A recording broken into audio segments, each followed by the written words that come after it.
Because you weren't allowed to play the record the guy before did, because we just heard it and we're already bored of it. And if a DJ train wrecked, the whole party booed you. People were paying attention to what was going on. People weren't mossing it up, man. Like, what's going on? I mean, people don't care anymore. And, you know, people want to blame BTS for the downfall of the rave scene. No. You got to remember, the party promoters knew who BTS was. The party promoters allowed BTS to come into the parties. The party promoters turned a blind eye to when BTS were robbing people, smacking people up, and beating people up. And when they started getting greedy, they stopped paying professional bouncers and security guards. So now you got a guy that's not being paid what he's supposed to be, that doesn't give a fuck about his job, and if somebody's getting beaten up in a corner, he doesn't want to get hurt. Hey, it's not my problem.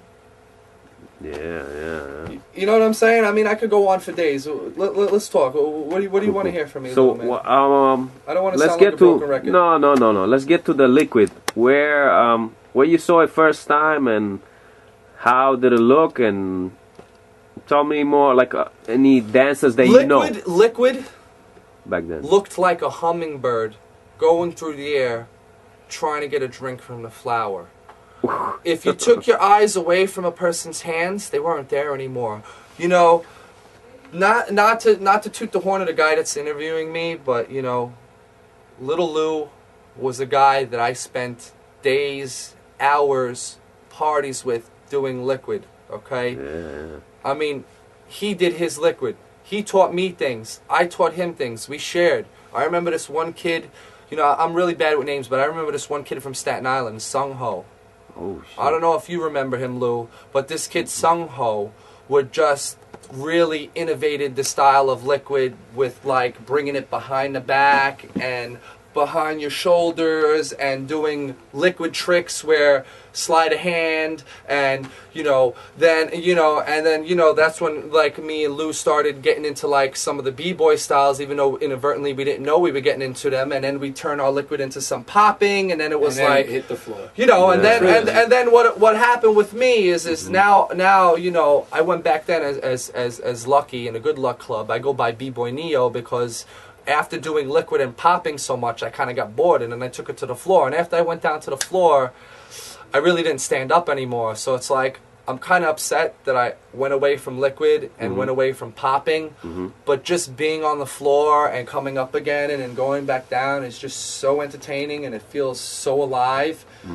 And plus, nobody's doing Liquid circles anymore at parties. People are hardly dancing. You don't see B-boys there. People ain't doing popping circles anymore. So it's like, I went from the rave scene right into the B-boy scene, and I started B-boying because there's still a passion for the music. There's still a love for the dance. And I mean, really, that was kind of the core of what the rave scene was. I mean, a lot of people don't even know that Junie from Problem's crew, who I don't think dances anymore, started out at raves. So did Double from Problem's crew, started out at raves. So did Face, and so did a lot of older B-boys that still B-boy, started out dancing in circles at raves. And they later became B-boys because the raves changed. People didn't care about music. The music got shitty. DJs got lazy. No more headliners. All the local people. Hey, I love New York City. I love the New York City scene. But I mean, after Giuliani and after what Giuliani did to all of us and Peter Gation getting busted, it changed everything. I mean, everybody, you talk to the younger guys and they say, you always hear us older people talk about, how it was. I mean, it's really not a figment of our imagination. And we're really not talking it up. It really was like that. It was really that different that at the end of the party, you felt changed. You felt affected. You felt connected. Going out meant something. Going out had a purpose. Now you go to a party, it's $20 to $30. You wait online for a half hour. Then you don't got the right type of shoelaces and you can't come in. Then the corner bodega, you pay $1. You go inside the club, you're paying $7. You want to drink with liquor? Well, you're looking to spend it anywhere between $10, $15, and $20 straight off the bat. Now people are bumping you and looking to fight. The whole purpose of going to a party is to be with people, to be social, and to network. to have fun, not to go start fights. Like, Yeah. what happened, man? Seriously, what happened? Nice. My battery is dying, so let me shut this down. Let's see, shout-outs. Man, I mean, where do I begin and where do I end?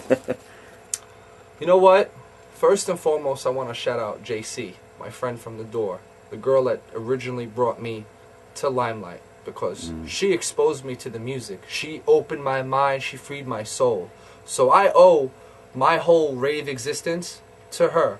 She doesn't go out anymore. I haven't seen her in years. I seen her in a train a couple of years ago, but she is the brainchild of me going out, because she'd get me into Limelight for free. I didn't have no money back then. She'd get me in with her. And definitely the next people to shout out is Digital Confusion, because they've always shown me mad love. They've always been the same people back then that they are now. Even with the fame that they got, I feel that it didn't go to their heads. Odie's still the same approachable guy. He still doesn't take no shit.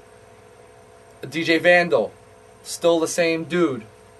My boy 360, Vic, you know what I'm saying? Not Ewok, what's his name? Man, I can't think of names right now, but yo, the whole Digital Confusion, IQ, Odyssey, JoJo, man, why can't I think of two names? Damn. But yo, definitely DK, those dudes, from day one, they was real motherfuckers, and they're still real motherfuckers today. They're still spinning, and I got mad love for Digital Confusion because they just been consistent all the way through. And to me, that means the most. You don't change because you get some more fame, or you don't change because you're doing more parties. Digital Confusion are the same motherfuckers as they were back then. Mad cool, mad respectful, approachable.